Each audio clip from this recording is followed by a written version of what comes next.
petit détail. N'est-ce pas? T'allais quand même pas prendre toute la place. C'est pas mon genre. Bon, j'espère bien. Bonsoir les frères et sœurs. Voilà, on est heureux de vous accueillir chez nous. Exactement. C'est Voilà. un bonheur de se retrouver. On pensait, enfin moi, je pensais qu'il y avait peu de questions, et en fait, pas du tout. Parce que quand on a repris les questions envoyées à Isabelle, envoyées à moi et puis ensuite à toi, et ben, pour en finir, Vous êtes questionnant. voilà. Et des belles questions. Des belles questions. Ça va. Sinon vous allez bien, ça va? Ils vont bien?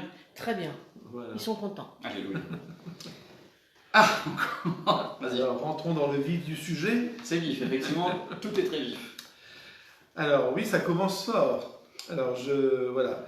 Comment l'Église explique la création du monde par Dieu et l'existence des dinosaures? Elle l'explique très bien. Question suivante. Les dinosaures ont-ils été créés par Dieu? Les dinosaures et les hommes auraient-ils vécu ensemble? Noé aurait-il emmené les dinosaures dans l'arche? Alors, sur certains sujets, on ne peut pas donner une réponse directe parce que sur certains sujets, c'est aussi aux uns et aux autres de se positionner. Par contre, on donne le cadre global de pensée. Les 11 premiers chapitres de la Genèse sont des affirmations théologiques sur le monde, donc sur la création. Le catholique croit que c'est Dieu qui a créé le monde. Mais le catholique ne dit pas « Dieu a créé le monde de telle et telle manière au niveau de la manière dont Dieu s'y est pris. La question, c'est de l'interprétation des Écritures, notamment les 11 premiers chapitres de la Genèse. Je suis obligé de poser le cadre général, parce que pour répondre à cette question précise, voilà, pendant un certain nombre d'années, ou encore dans certaines branches aujourd'hui du protestantisme, on lit les 11 premiers chapitres comme un récit historique de ce qui a eu lieu, alors que le texte lui-même demande au lecteur « Attention, interprétez-moi ». Ça va, vous êtes encore là? Parce qu'on est parti à fond là. Attention, interprétez-moi. Chapitre 1 de la Genèse. Dieu crée le monde. Comment? D'abord les plantes, ensuite les animaux, ensuite l'homme et la femme. Chapitre 2. Dieu crée d'abord Adam. Ensuite Dieu plante un jardin. Ensuite, il y met les animaux, et ensuite, il crée la femme. En fait, le chapitre 1 et le chapitre 2, si on fait une lecture littérale, c'est-à-dire si on interprète au pied de la lettre, le 1 et le 2 sont incompatibles. Parce que soit on crée d'abord l'homme et ensuite le reste, soit on crée d'abord le reste et ensuite l'homme et la femme. Donc, le texte lui-même nous dit « Attention, interprétez-moi ». Et donc, pour les catholiques, nous pensons que c'est vraiment Dieu qui a créé le monde. Par contre, la manière, la façon dont qu'il a utilisé pour créer le monde, mais ça, c'est pas à nous de nous prononcer. Là-dessus, c'est les scientifiques qui ont à réfléchir, à élaborer des théories. Jean-Paul II s'est positionné sur la théorie de l'évolution. Il a dit, à l'heure actuelle, c'est la théorie la plus probante. Mais ça reste une théorie, mais c'est la plus probante. Et donc voilà. Pour la question des dinosaures, eh bien, je pense que ça excède le champ des compétences. Ils font partie de la nature, donc forcément ils sont quelque part dans le plan de Dieu. Est-ce qu'ils ont précédé, je ne crois pas qu'il y avait d'hommes à ce moment-là, mais pour le recours de sciences de la vie et de la terre, de mémoire, il n'y avait pas encore d'hommes à ce temps-là. Mais en tout cas, s'ils sont là, c'est qu'ils font partie du plan de Dieu d'une manière ou d'une autre, et que donc Dieu est aussi derrière cela. Après, la théologie nous dit que l'irruption du mal dans le monde, c'est-à-dire que des créatures, donc les anges, mais aussi les hommes, se détournent de Dieu et de son amour, engendre dans le monde des bouleversements.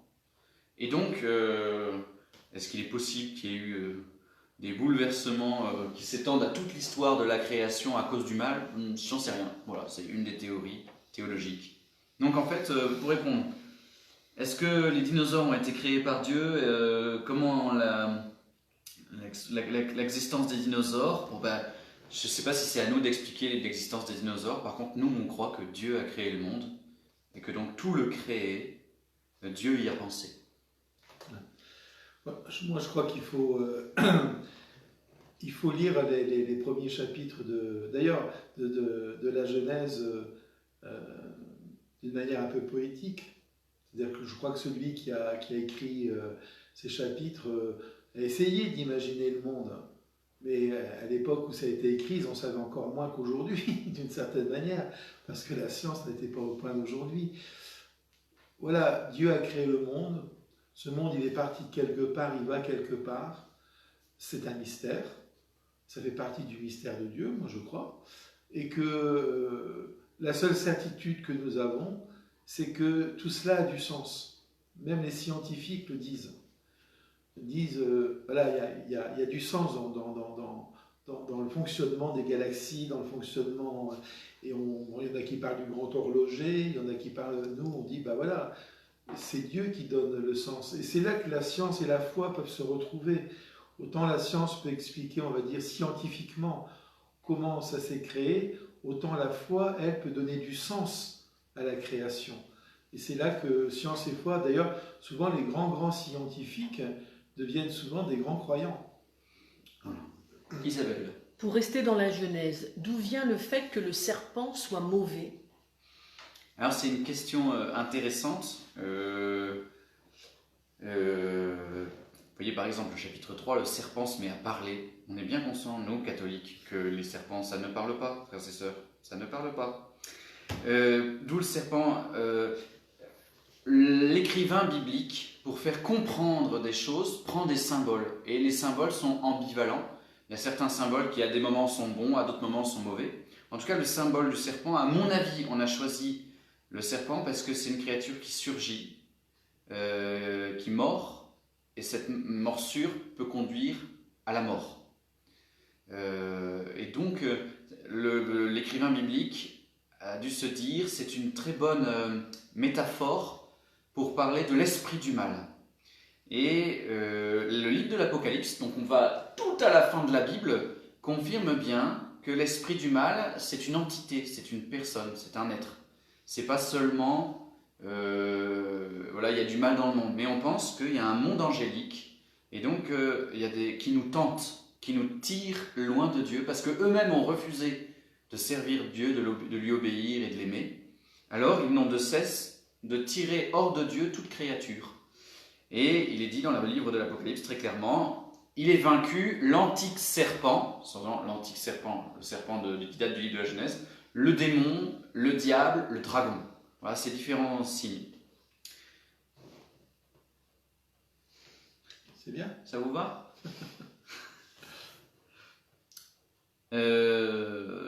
Quand installe-t-on la crèche? Je change complètement de sujet, frères et sœurs. Quand installe-t-on la crèche, aussi bien dans l'église que dans nos foyers? En général, on installe la crèche le premier dimanche de l'Avent. Mais dans la crèche, on ne met pas grand-chose dedans. On installe la crèche. Voilà, on installe la crèche. On peut mettre... Nous, on a mis Marie dedans, bon, parce que Marie, c'est celle qui attend aussi. Enfin, je veux dire... et l'Avent, on aime bien cheminer avec Marie. Mais voilà, et puis dimanche, on va peut-être probablement mettre Joseph. Voilà, un personnage chaque dimanche vient enrichir la crèche. Après, on peut mettre les bergers, après, on peut mettre, voilà, ainsi de suite, pour arriver à Noël où on dépose l'enfant Jésus dans la crèche. C'est une manière de montrer que, voilà, dès le premier dimanche de l'Avent, eh bien, on creuse cette attente de l'arrivée de Jésus en nous, et on le signifie en mettant la crèche, et puis petit à petit on vient enrichir la crèche. Je trouve que c'est une belle manière, surtout quand on a des enfants par exemple, de dire bah, tiens, aujourd'hui on va mettre Joseph, tiens, là on va mettre l'âne et le bœuf, voilà. Je trouve que ça fait participer aussi les plus petits à la construction de la crèche. Ça peut être sympa, quoi. Elle est née avec Saint François d'Assise, c'est lui qui a inventé la crèche. C'est des moyens très beaux et affectifs de nous faire attendre. Père Pascal a dit les bons mots, ça crée l'attente en nous, on attend la venue de Jésus, et donc voilà, on crée des petits chemins d'attente.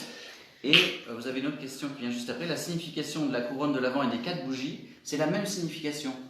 On a 4 bougies, mais on n'en allume qu'une. C'est les 4 dimanches qui précèdent Noël. Les 4 dimanches qui précèdent Noël, on attend le Sauveur. On attend le Sauveur.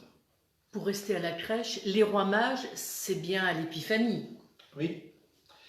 Oui, oui, c'est voilà. Après la naissance de Jésus, les rois mages, on les met pas avant, hein. C'est le dimanche de l'Épiphanie.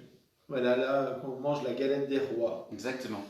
Épiphanie, ça veut dire manifestation en grec. Et donc, en fait, Jésus, petit enfant, pardon, se manifeste aux nations à travers ces trois mages, rois, qui viennent de loin. Et il y a une première manifestation de la gloire de Dieu, de Jésus. L'Épiphanie, et c'est presque fêté aussi fort que Noël dans l'Église Orient, hein. Mais on est un peu en train de spoiler la liturgie, donc on va attendre avant d'en parler vraiment. Alors oui. Vous avez vu, il m'a secoué, hein. Voilà. Croyez-vous en la réconciliation des religions, à l'arrêt des guerres provoquées ou liées par des dénis ou des incompréhensions? Voilà une question qu'elle est bonne. Frères et sœurs, partout où il y a des hommes et des femmes, partout où il y a des hommes et des femmes, il y a de l'hommerie, c'est-à-dire des manquements à l'amour. Je ferai une petite distinction. J'avais entendu une fois le cardinal Torrent, qui était chargé du dialogue interreligieux, nous en parler, et il dit le dialogue, c'est pas entre des religions, le dialogue c'est entre des religieux, c'est-à-dire des croyants. Deux hommes peuvent discuter, mais les religions en lesquelles ils croient, elles ne discutent pas. Les religions, c'est une conception, c'est une représentation de Dieu et de la vie avec Dieu. Et donc les deux hommes qui sont de religions différentes sont appelés par Dieu à entrer en dialogue, en relation, en discussion. Donc nous croyons vraiment de tout notre cœur que le dialogue est possible entre les hommes, quelles que soient leurs convictions, leur religion. Et d'ailleurs, c'est notre mission de chrétiens, de catholiques, de travailler, d'œuvrer au dialogue interreligion, à tisser des liens entre les frères et sœurs. Il y a 4 manières de tisser des liens qui sont importantes. Il y a le dialogue théologique, c'est-à-dire on essaye de dialoguer sur les différentes choses en lesquelles on croit et on essaye de se convaincre un peu les uns les autres. On se rend compte que ce dialogue-là, c'est plus difficile et qui porte moins de fruits. Il y a le dialogue, je dirais, du voisinage, c'est-à-dire tisser des liens humains gratuits. Celui-là, il est très important. Voilà, on est dans le même immeuble, on est voisins de palier, on tisse des liens.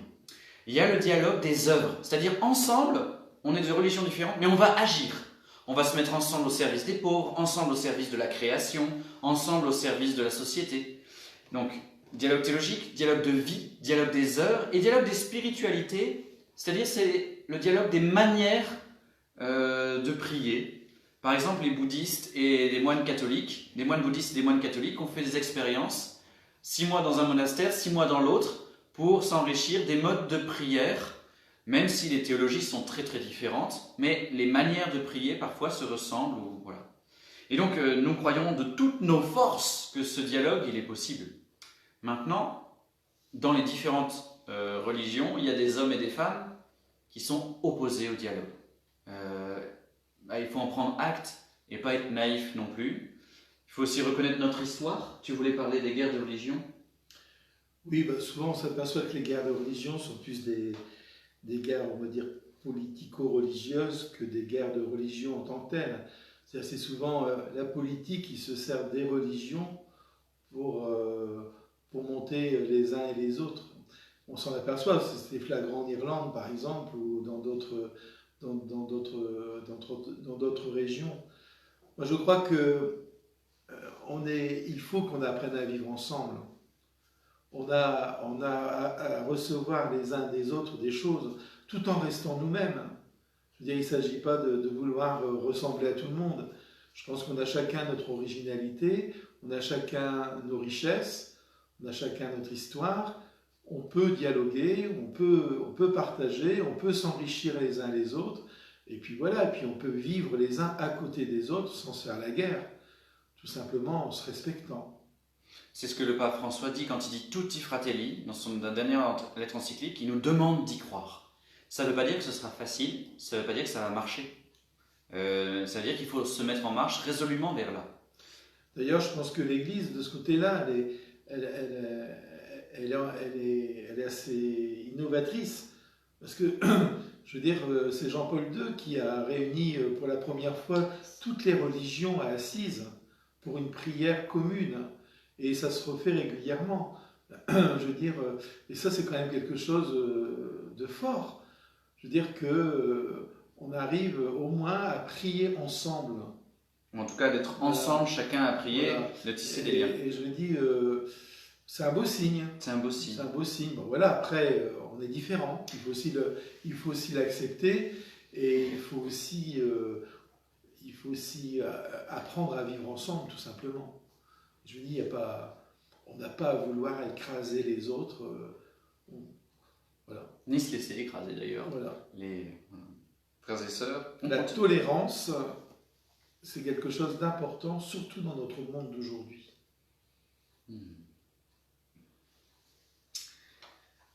Mon bon père, on change encore complètement de sujet. Vous êtes à fond pour passer de l'éléphant rose à la mouche tsetse. Alors, le sacrement des malades, pouvons-nous encore le donner? Ah bah bien sûr. Question suivante. Sommes-nous pardonnés de nos péchés lors de ce sacrement, même si nous sommes inconscients? Sacrement des malades, on en a déjà parlé. C'est un magnifique sacrement. Mais c'est un sacrement qui est mal compris. C'est-à-dire que souvent on l'a mélangé avec l'extrême onction. Donc c'est un sacrement artiste, de cette manière. Ça veut dire que souvent, on appelait le prêtre vraiment aux dernières extrémités, comme pour donner au mourant une espèce de passeport pour passer de l'autre côté. Alors que le sacrement... Frères et sœurs. Non. Ah, bien. Alors que le sacrement des malades, il est fait pour nous aider dans la maladie. C'est-à-dire que quand on me dit, voilà, je suis malade, je peux demander le sacrement des malades pour être plus fort dans la lutte contre la maladie, pour que le Seigneur m'accompagne dans cette maladie, pour qu'il me donne sa force. Je veux dire, et quand je parle de maladie, c'est les maladies physiques, mais c'est aussi les maladies psychologiques ou morales. Je veux dire, c'est quand il y a un moment donné, on se sent vraiment démuni d'une certaine manière. Il ne faut pas avoir peur de demander le sacrement des malades à ce moment-là. Alors bien sûr que quand la personne est inconsciente, bon, qu'est-ce que c'est que l'inconscience déjà, hein, je veux dire, toi, par exemple, de temps en temps, tu es un peu inconscient. Oui, c'est ça, oui. Je pense que quelquefois, il y a des gens qui sont dans le coma, par exemple, et on sait très bien que c'est pas parce qu'ils sont dans le coma qu'ils n'entendent rien. Je veux dire, on ne sait pas quel est le seuil de l'inconscience. Et donc, je pense que quand on donne le sacrement des malades à une personne qui est inconsciente, je pense qu'il est efficace aussi, bien sûr. Et que c'est vrai que quand on reçoit le sacrement des malades, on est pardonné de ses péchés. Enfin, je veux dire, c'est vraiment c'est un magnifique sacrement, frères et sœurs. Et il est d'une efficacité extraordinaire. Pour celui qui le reçoit avec foi, ce sacrement peut vraiment l'aider dans la maladie. Voilà. Il ne faut pas hésiter à le demander et pas attendre la dernière minute pour le demander. Voilà. Le Père Pascal vient d'ajouter un élément très important, celui qui le reçoit avec foi. Bien sûr. Et donc, la personne... Tous les sacrements. Voilà, c'est ça. Plus on a la foi, plus le sacrement porte du fruit. Plus on se dit, bon, je vais voir si ça marche ou ça ne marche pas, moins le Seigneur peut nous toucher parce qu'on ne lui fait pas confiance vraiment. Et c'est pour ça que si les personnes sont inconscientes, on le fait quand même pastoralement parce qu'on n'est pas sûr de cette inconscience. Mais s'il est pleinement inconscient et qu'il n'entend pas, Dieu a de la tendresse, donc il va agir, mais il peut agir moins fort que si c'est une personne qui a le temps d'avouer ses péchés, de demander pardon, de recevoir la grâce, d'y croire, de s'y attacher. Plus on attend tard, moins le sacrement est puissant, en fait. Cela étant dit, faites-le quand même, quoi qu'il arrive. Je vous raconte une histoire, c'est Père Bernard des Carpentries qui pourrait témoigner. C'était donc une femme, son mari, médecin non-croyant. Et donc la femme était dans le coma depuis un certain temps. Père Bernard arrive, fait l'onction, et la femme ouvre les yeux à ce moment-là.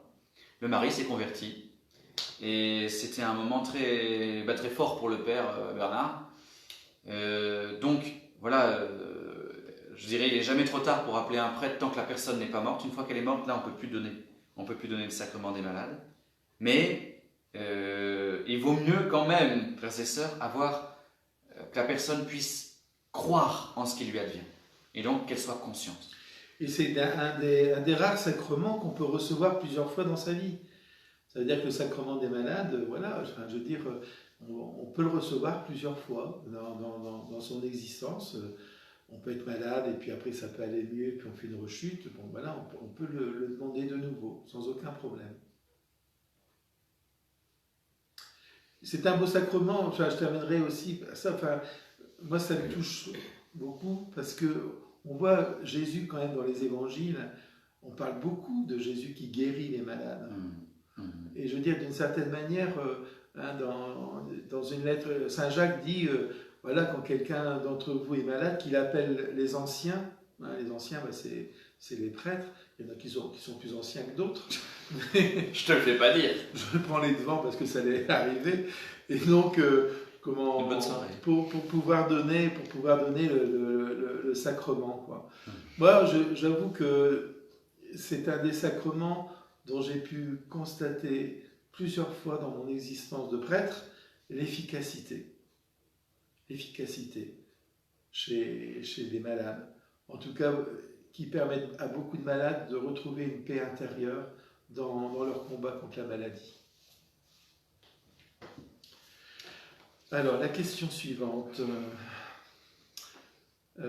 Pourquoi dans le credo, nous disons Jésus descendu aux enfers? C'est vrai que c'est une expression bizarre, parce qu'on peut se dire normalement en enfer c'est fini, tout est perdu. En fait, il y a l'enfer au singulier, effectivement là tout est perdu. C'est-à-dire c'est le lieu où, enfin c'est pas un lieu puisque c'est dans l'éternité, il n'y a pas d'espace ni de temps, mais c'est un quelque chose où on est privé de Dieu, donc privé d'amour parce qu'on ne l'a pas voulu dans notre vie, pour l'éternité. Aïe aïe aïe, on vous déconseille ce lieu-là. Mais les enfers, en fait, c'est pareil, c'est un lieu qui n'est pas un lieu puisqu'il n'y a pas de lieu dans l'éternité. Mais en tout cas, c'est un espace ou un temps ou quelque chose d'attente pour les morts, pour ceux qui sont morts, qui sont des êtres bons, branchés sur Dieu, mais avant la mort et la résurrection du Christ. Donc les patriarches, les saintes femmes, qui attendaient que le Christ donne sa vie. Et donc c'est dit dans la lettre de Pierre, première lettre de Pierre, chapitre 4, verset 6, « Le salut est ainsi parvenu à tous les hommes. » Voilà. L'évangile a été aussi annoncé aux morts. Donc ceux qui sont morts avant le Christ, en fait, dire il est descendu aux enfers, c'est proclamer qu'il est allé chercher ceux qui sont morts avant qu'ils viennent. Voilà, c'est une affirmation théologique. Jésus sauve ceux qui sont morts avant lui. Cher Père Pascal, quand même, hein, quand on me parle du Vatican en disant, sous-entendu, qu'est-ce que je peux répondre? Parce que c'est un argument, quand vous discutez avec un non-croyant, peu croyant, voilà. Pose la question d'abord. Une fois sur trois, vous l'avez. Quand on me parle du Vatican en disant qu'il est très riche et qu'il devrait donner plus d'argent pour les pauvres plutôt que de mettre de la dorure sur leurs vêtements, etc. Sous-entendu que le Vatican est très riche et que cela ne va pas avec la religion chrétienne. Excellente question. Alors, il y a plusieurs choses. D'abord, je veux dire, l'Église, c'est 2000 ans d'histoire. 2000 ans d'histoire. Vous voyez 1000 ans? Voilà. Il y en a deux. Et donc, et dans ces 2000 ans, je veux dire, on a exprimé sa foi de différentes manières. Et il y avait une belle manière, c'était de chercher ce qu'il y a de plus beau pour Dieu. Donc, tous les artistes, tous les sculpteurs, tous les artistes de ce monde ont essayé de traduire la grandeur de Dieu dans des œuvres immenses, etc. On a bâti des cathédrales, on a bâti le Vatican, etc. Puis aujourd'hui, 2000 ans après, on a toute cette histoire-là derrière nous. Mais je veux dire, ça n'appartient pas seulement à l'Église. Je dirais, ça fait partie du patrimoine mondial. Je veux dire, quand on voit les millions de personnes qui vont visiter les cathédrales ou qui vont même au Vatican, je veux dire, le Vatican, il est ouvert à tout le monde. Je veux dire, le musée du Vatican, tout le monde peut aller voir les œuvres.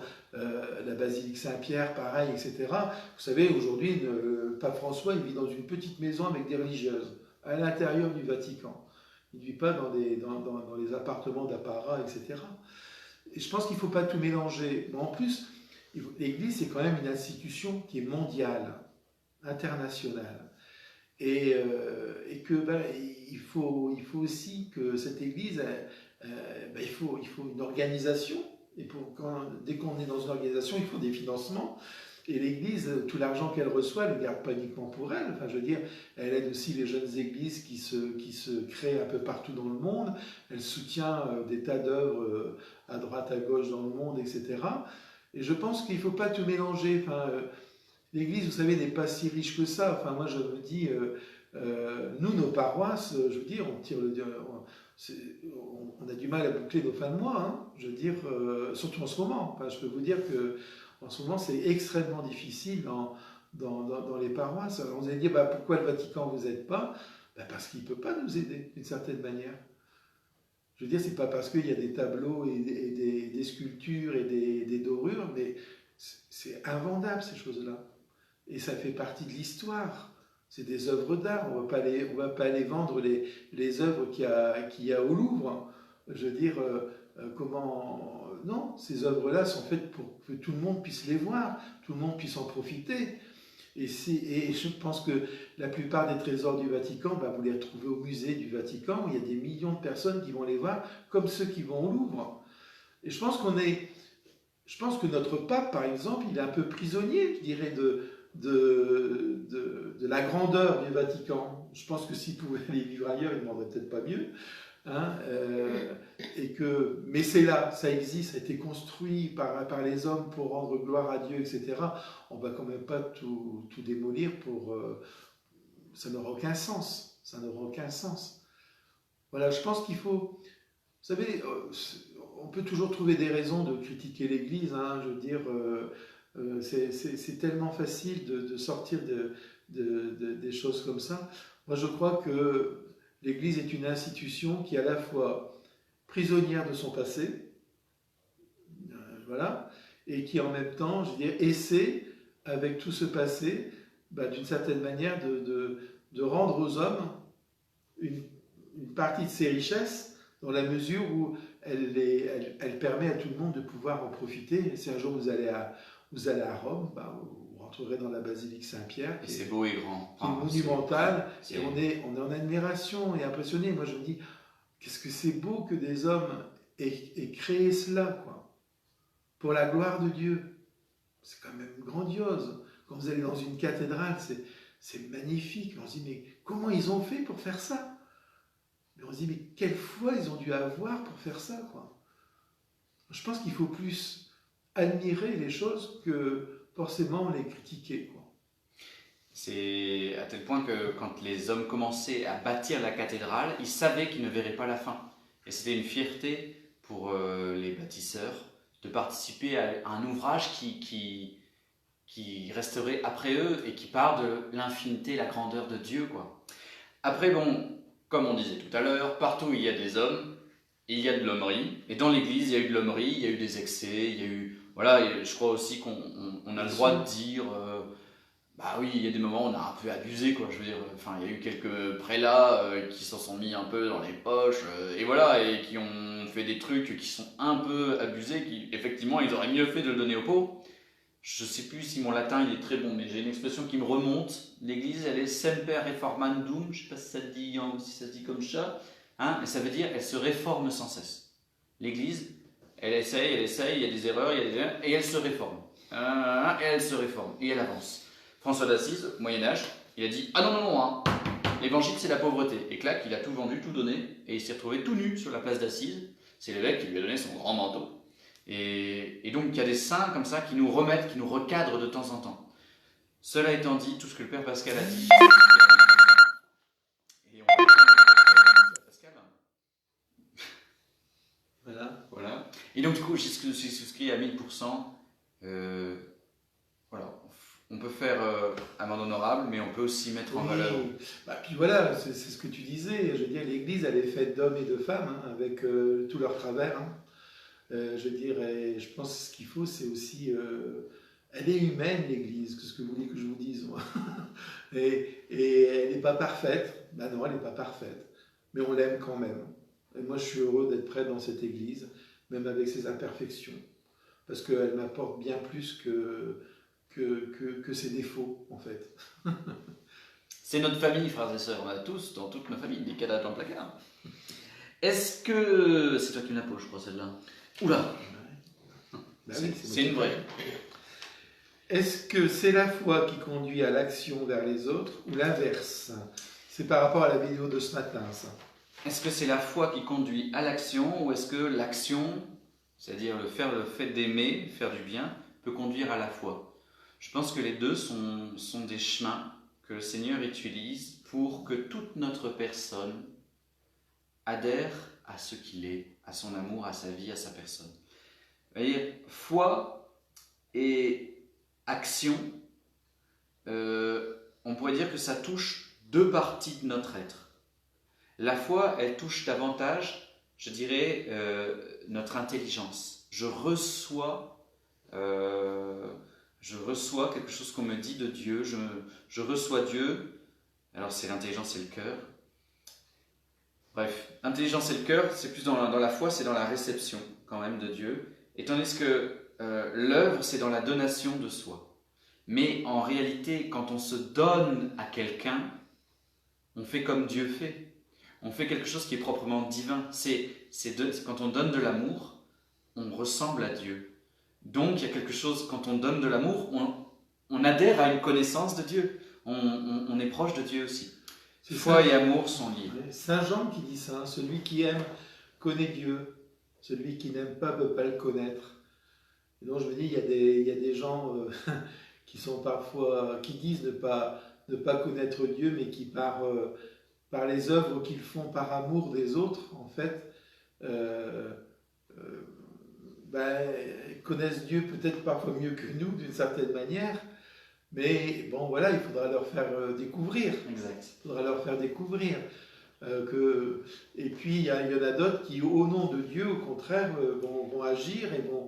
Voilà, il y a les deux, vraiment les deux sont, comme tu dis, sont deux chemins, deux beaux chemins. Je veux dire, l'action peut mener à Dieu et la foi peut mener à l'action. Je veux dire, c'est toute la richesse aussi de ceux qui... c'est un peu Marthe et Marie, hein. C'est un peu Marthe et Marie dans l'Évangile, hein.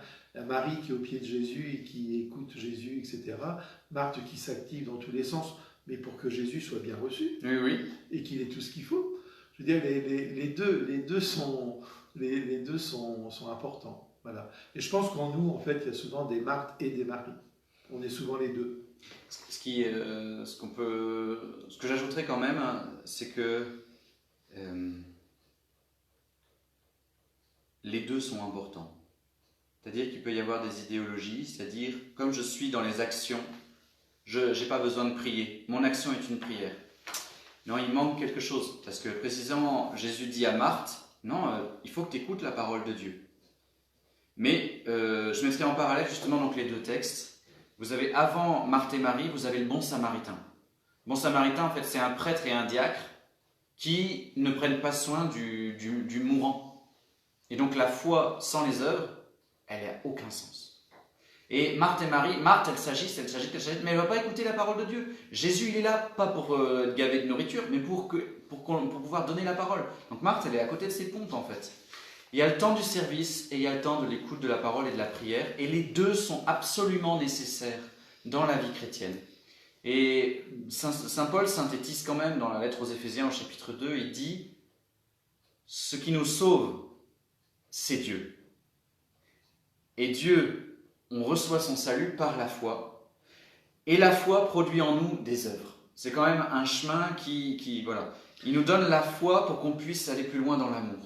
J'aime bien aussi la phrase de Saint Jacques, hein, qui dit qu'une foi qui n'agit pas est une foi qui est morte. Voilà, on insiste. Les deux sont... La lettre de Saint Jacques, elle est très belle par rapport à ça. Une foi qui n'agit pas est une foi qui est morte. Voilà, parce que la foi doit nous ouvrir à la misère qui est autour de nous, à la souffrance qui est autour de nous.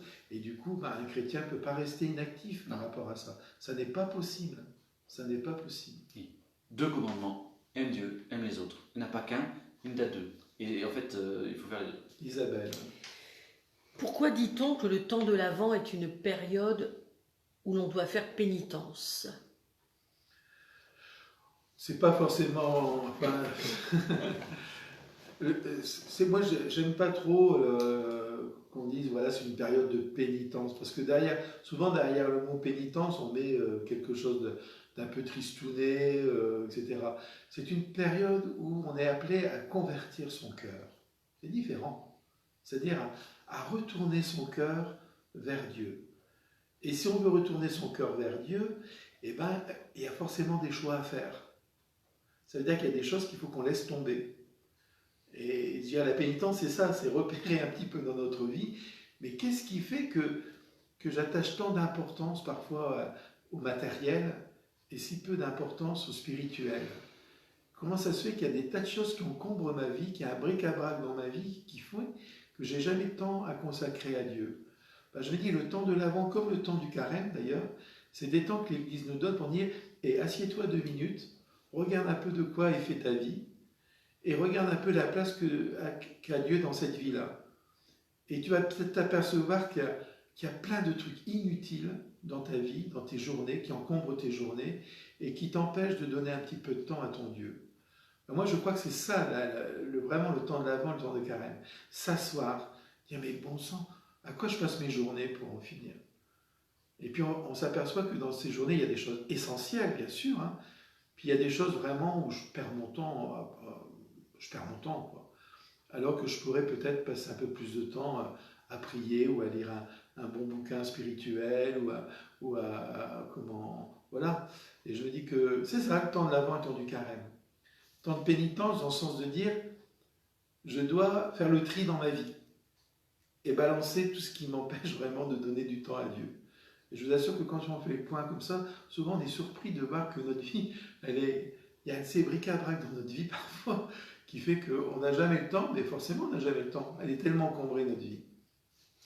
Il faut le lire avec l'amour. C'est-à-dire que la pénitence, qu'est-ce que ça veut dire? C'est je veux aimer Dieu, mais je me rends compte que je n'y arrive pas beaucoup. C'est-à-dire, il y a du bric-à-brac dans ma vie, et même je fais du mal. Et si on faisait du mal? Et je fais du mal. Et donc, en fait, comme je vois que je fais du mal et je n'arrive pas à arrêter de faire du mal, je mets en face du mal un désir fort. Je dis à Dieu, je veux changer, mais je n'y arrive pas. Et le désir fort, la tradition judéo-chrétienne, parce que Jésus reprend simplement des choses qui étaient déjà dans le judaïsme, de supplication par une supplication corporelle de jeûne, ou une supplication de dépouillement par l'aumône, ou une supplication directe par la prière. Ce sont des pénitences, ça veut dire, en fait, la pénitence, c'est-à-dire, mais en fait, je veux aimer. Et donc, je prends des moyens, des armes spirituelles, voilà, pour combattre le mal. Mais c'est motivé par l'amour, c'est parce qu'on veut aimer davantage. On prend les moyens d'aimer plus. Faire plus pénitence pour aimer plus. Cher Père Mathieu, peut-on prier non, d'abord. J'ai eu un bébé mort-né il y a 50 ans. Est-ce que ce bébé est près de notre Seigneur parce qu'il n'a pas vécu malgré les 9 mois de grossesse? Alors d'abord, merci de nous confier ce poids que vous portez, cette question. C'est important de pouvoir en parler, peut-être à un prêtre, à une religieuse, à un autre baptisé, d'ouvrir son cœur sur son passé. C'est une épreuve de perdre quelqu'un qu'on aime. Et Dieu est Père, frères et sœurs, Dieu est Père. Et donc, il a nécessairement prévu des chemins de salut pour les enfants qu'il a lui-même créés. Et donc, votre enfant, il a vécu 9 mois dans le sein, 9 mois. Et donc, c'est un être vivant. J'ai déjà fait des funérailles de petits-enfants comme ça. Et la maman disait, j'ai un petit ange au ciel. Moi, je pense que c'est vrai. Je pense que c'est vrai. Dieu est un Dieu d'amour. Dieu est un Dieu d'amour. Voilà. Certes, le baptême est un don qui apporte quelque chose de spécifique. Mais Dieu est plus grand que les moyens qu'il a choisis pour donner ce quelque chose de spécifique. Je vous le redis. Dieu nous a dit de passer par le baptême pour recevoir sa grâce et son amour. Ça, c'est notre mission. Mais quand ça n'a pas été possible, C'est évident que Dieu a trouvé d'autres moyens. C'est la même chose pour la communion en période de confinement. On ne peut pas communier en période de confinement, c'est pas possible. Eh bien, la communion de désir, c'est cette foi que Dieu donne les moyens, donne le salut à ceux qui, honnêtement, ne peuvent pas accéder aux moyens habituels que lui a prévus. Dieu, il est bonté et intelligent. Voilà, Il sait très bien ce qui nous arrive. à partir du moment où, parce que ça m'est déjà arrivé aussi dans mon ministère de faire des funérailles d'enfants qui n'ont pas été baptisés, donc les parents étaient un peu terrorisés. Et souvent, je leur disais, mais voilà, vous aviez l'intention de le baptiser. Ah bah oui, il a même un parrain et une marraine.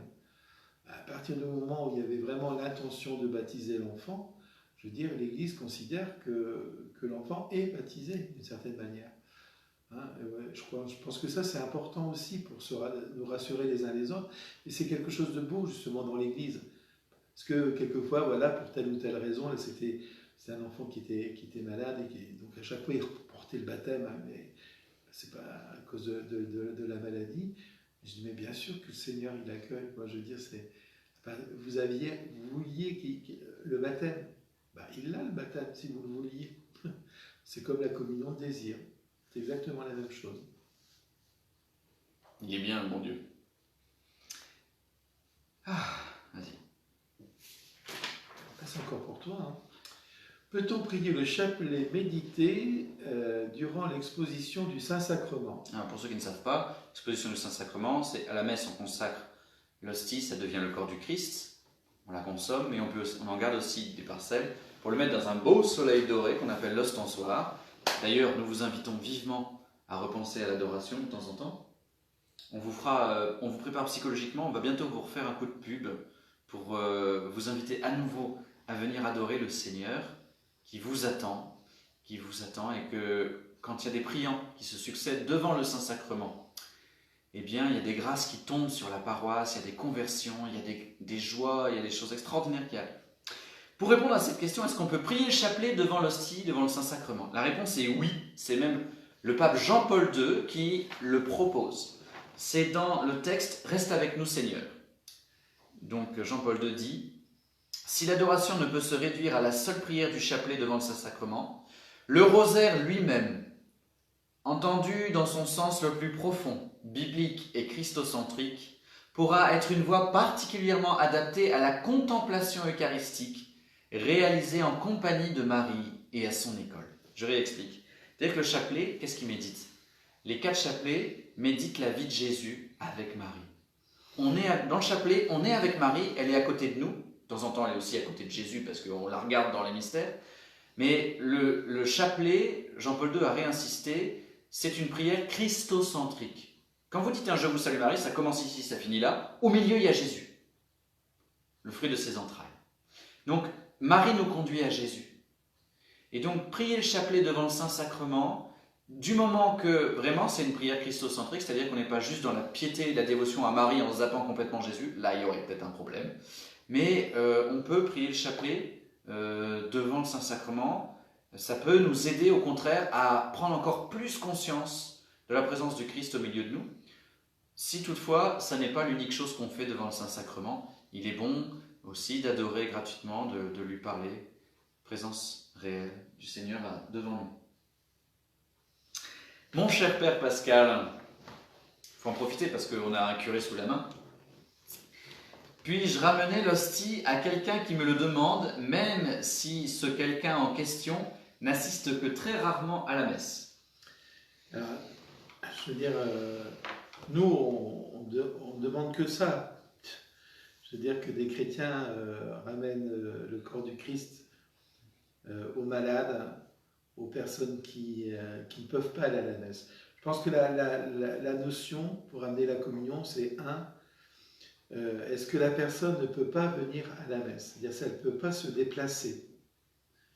Parce que si c'est pour recevoir la communion à la maison tranquille, alors que je peux tout à fait me déplacer, ça ne marche pas. La deuxième chose, c'est que la personne qui reçoit la communion ait bien conscience de ce qu'elle demande.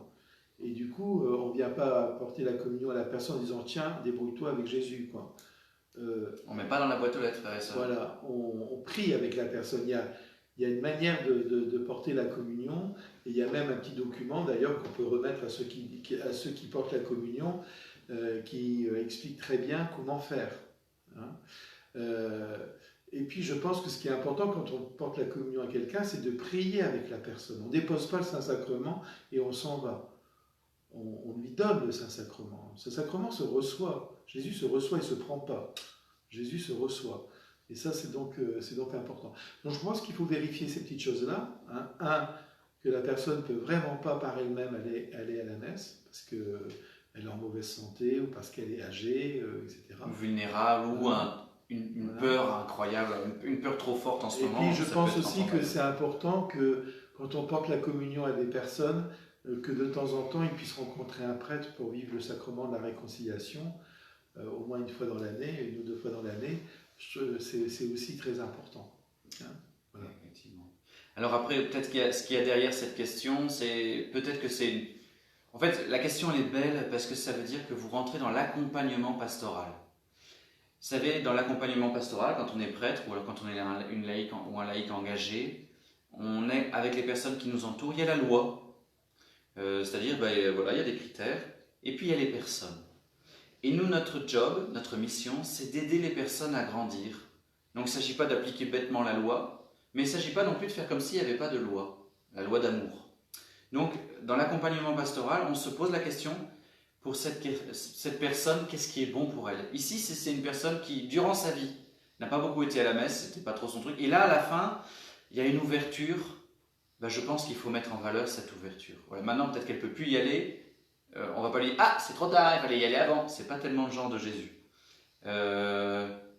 Mais c'est vrai qu'il peut y avoir un chemin avec cette personne en l'aidant à prendre de plus en plus conscience de la beauté de la messe, de la beauté de l'Eucharistie, peut-être aussi qu'elle n'y a pas été souvent et que ce serait bien qu'elle puisse demander pardon à un prêtre d'avoir traité avec légèreté la messe, alors qu'elle savait très bien ce que c'était. Voilà, c'est un accompagnement pastoral. Il ne faut pas être violent, mais il ne faut pas être mou du genou.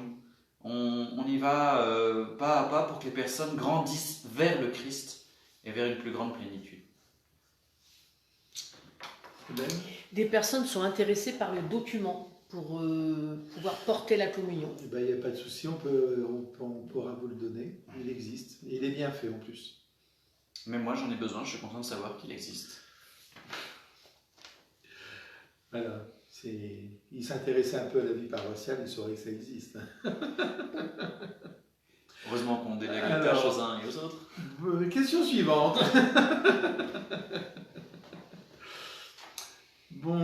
Donc bonjour, bonsoir, cher père. Je voudrais savoir l'étymologie du mot prière et de sa définition précise.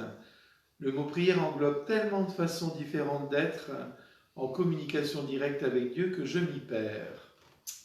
Alors la question elle est très belle. Alors j'avoue que j'ai recherché l'étymologie parce que je ne la connaissais pas, j'ai tapé sur internet, donc c'est Wikipédia, ça vaut ce que ça vaut. Mais c'est précaria, au XIIe siècle ça veut dire supplique. Et au fond, l'étymologie, c'est-à-dire l'origine linguistique du mot, met l'accent sur la prière la plus naturelle. Quelles que soient les religions, quand on pense prière, la première chose à laquelle les gens pensent, c'est demander quelque chose à Dieu. Très bien. La personne qui pose la question a bien raison de dire qu'il y a beaucoup de manières de prier. Fort bien. Je ne suis pas sûr que ce soit l'étymologie précisément qui nous aide à définir ce que c'est exactement la prière, puisque précisément il y a beaucoup de choses à comprendre dans la prière. J'ai été regarder dans le catéchisme de l'Église catholique, je ne saurais que trop vous conseiller d'acheter cet ouvrage, je me répète, mais tout catholique adulte devrait l'avoir à la maison, parce qu'il y a là-dedans beaucoup de réponses, beaucoup. Et en fait, il y a toute une section consacrée à la prière chrétienne. Vous en avez, vous avez, je sais pas moi, 100 pages sur les différentes manières de prier. Et donc, voilà. Mais, maintenant on passe à, qu'est-ce que c'est la prière ? Eh bien, dans la question, il y a la réponse. Cette communication avec Dieu. La définition plus large veut dire, la prière, c'est une relation avec Dieu, une relation d'alliance. Tout ce qui aide à cette relation d'alliance, c'est de la prière. Dans une relation, il y a un dialogue. Un dialogue. Donc la prière, c'est le déploiement de cette relation avec Dieu. Et la prière, elle est chrétienne si soit elle s'adresse au Christ, soit elle s'adresse à Dieu par le Christ. C'est le Christ qui nous apprend vraiment à prier parce que c'est lui qui nous apprend qui est Dieu et c'est lui qui nous met en relation directe avec Dieu par le baptême. Voilà la prière. Mais il y a plein de manières de la définir, c'est vrai, hein. Moi j'aime beaucoup la définition de Sainte Thérèse d'Avila qui dit la prière, c'est s'entretenir souvent, seul à seul, avec le Dieu dont on se sait aimer. On s'entretient souvent, seul à seul, avec le Dieu dont on se sait aimer. Mais la prière, elle est aussi communautaire. Quand on prie à l'église, la messe est une prière, c'est une espèce de la plus belle prière qui existe. Donc, il y a des formes de prière différentes, il y a des contenus de prière différents. La prière, c'est le déploiement de cette relation entre Dieu et nous. Je vois, curé ? C'est très bien. Je n'ai pas grand-chose à rajouter. Hein. Père Pascal, raconte-nous une histoire. Quels critères pour savoir si j'ai une intuition ? Quels critères pour savoir si une intuition reçue dans la prière vient de Dieu, une inspiration divine, ou vient de l'imaginaire ? On enchaîne sur la prière. Ah, Je te le redis parce que du coup tu étais perdu. mais non, vas-y, redis. Quels critères pour savoir quand on prie ? Tu vois, on prie parfois. Bon, mais ça va, j'ai compris. Et dans la prière, on a des intuitions. Ces intuitions, quels critères, comment discerner pour savoir si ça vient de Dieu ou si ça vient de mon imaginaire ? Alors, d'abord, je pense que quand on perçoit des intuitions comme ça dans la prière, la première chose, c'est si c'est des intuitions qui m'apportent de la joie et de la paix intérieure, je pense vraiment qu'elles viennent de Dieu. Si c'est des intuitions qui provoquent en moi un malaise, un mal-être, c'est pas très bon, comme dirait l'autre. Et je pense que pour discerner un peu ces intuitions-là, il faut aller rencontrer quelqu'un. Il faut rencontrer un prêtre ou une religieuse, quelqu'un qui a l'habitude un petit peu de la prière, pour pouvoir discerner justement si ça vient bien de Dieu ou du mal. Je veux dire, voilà. Je pense que ça c'est quelque chose d'important, de ne pas rester tout seul avec ses intuitions, mais d'aller en parler tranquillement. C'est pour ça qu'on vous dit souvent que c'est important d'avoir un conseiller spirituel. Vous savez, un conseiller spirituel, voilà, c'est quelqu'un qu'on va rencontrer une fois par mois à peu près, et avec qui on peut faire un peu le point, justement, sur toutes ces choses. Et je veux dire, chaque chrétien devrait en avoir un pratiquement. Et donc, aller rencontrer quelqu'un en disant, voilà, j'ai prié, dans la prière, j'ai entendu ça, j'ai perçu ça, etc. Et qu'est-ce que vous en pensez, etc. Et je pense qu'en dialoguant avec quelqu'un, on y voit plus clair, en tout cas. Je suis assez d'accord. Là, le Père Pascal vient de donner 2 pôles de discernement. Le discernement du ressenti personnel, qui est important, il ne faut pas le nier. Le pôle extérieur, le pôle ecclésial, c'est-à-dire la relation à quelqu'un d'autre. J'en ajouterai un 3e, c'est la foi, qui ne vient pas de nous, mais qui est reçue de l'Église, justement. T'as vu, on est bien quand on a le dossier, le dos adossé. Et bien, donc cette foi, frères et sœurs, parce que par exemple, j'ai connu une personne qui me discutait de quelque chose, et à un moment, elle me parlait de la préexistence de l'âme de la Vierge Marie avant sa naissance. Et là, effectivement, c'est quelque chose qui n'est pas dans la foi chrétienne, et même la foi catholique. Ça a été même défini par l'Église que cette position-là, théologiquement, elle n'est pas juste. Alors, est-ce à dire que c'est une intuition fausse ? Peut-être pas. Peut-être qu'il y a une intuition derrière l'intuition, c'est-à-dire qu'il y a quelque chose de juste, mais il y a peut-être quelque chose de trop humain, et que du coup, c'est là où on a besoin d'avoir plusieurs pôles de discernement quand les questions, elles sont un peu importantes. Mais par exemple, dans un couple, c'est la même chose. Quand il y a une question qui se pose pour la famille, on discute à plusieurs. Cette discussion ecclésiale, elle est importante. Elle peut être fructueuse.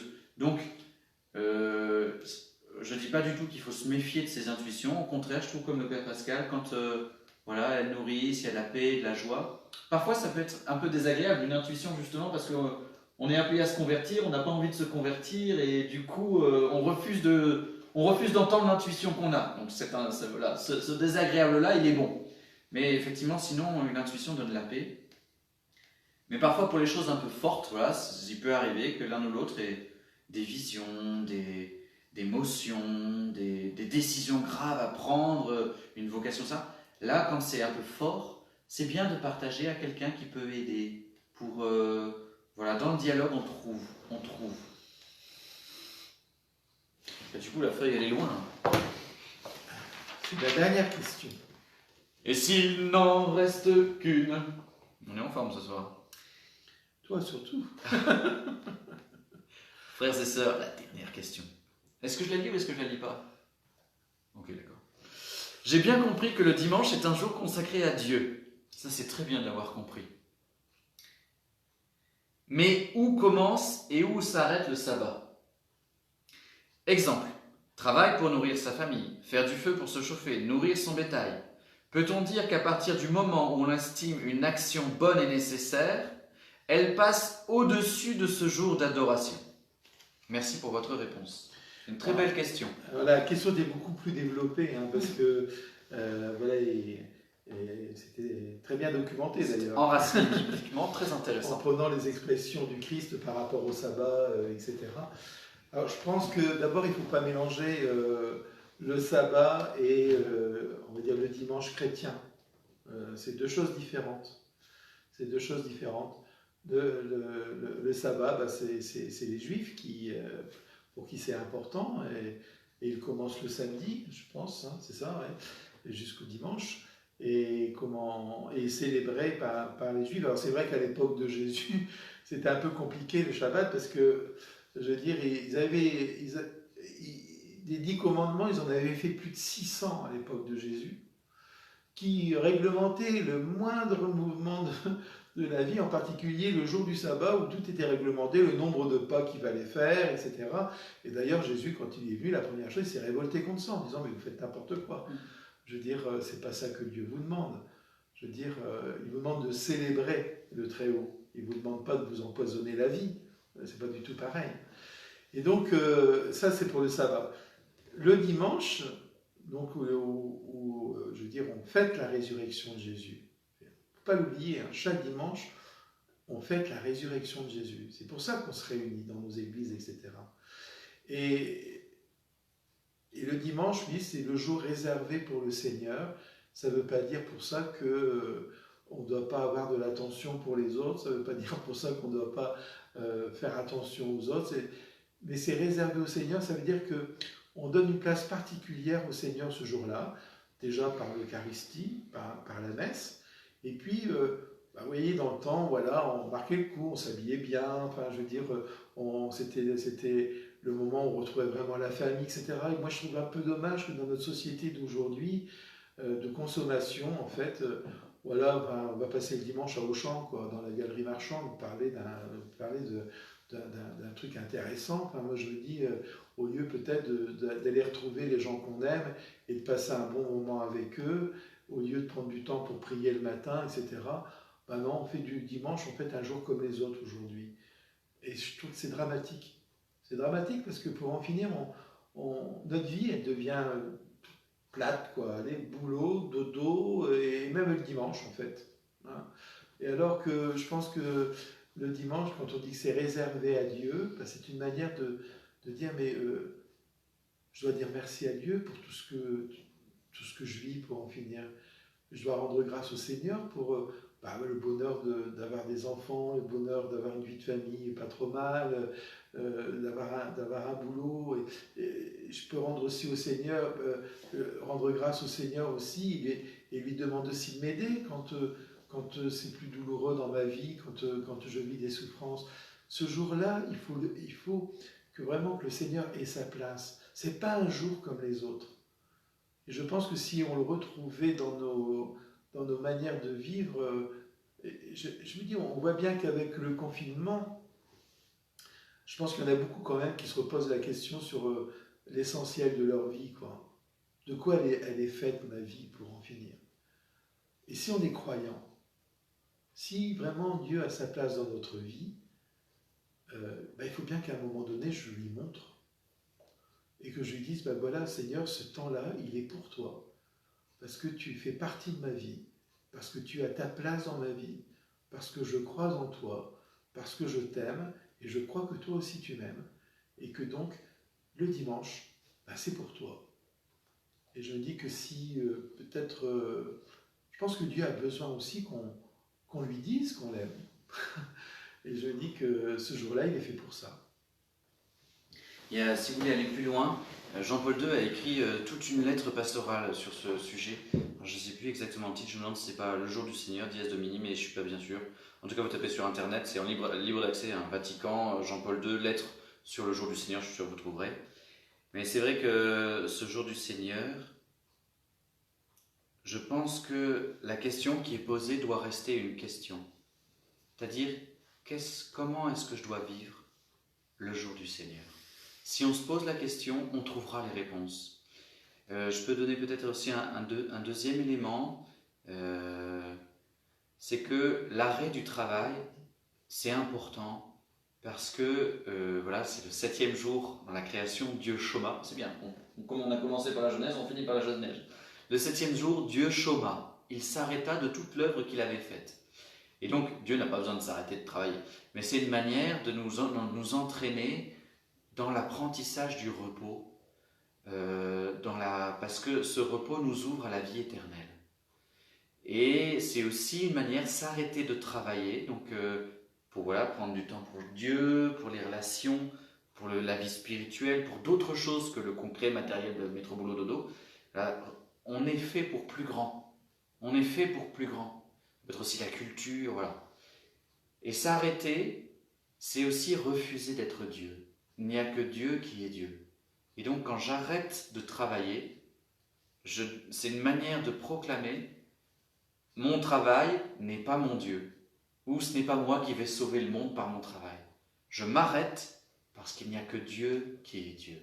Je m'interdis de faire telle ou telle chose parce qu'il n'y a que Dieu qui est Dieu. J'entre dans son repos, dans son éternité. Et nous, on va rentrer dans notre repos. Voilà.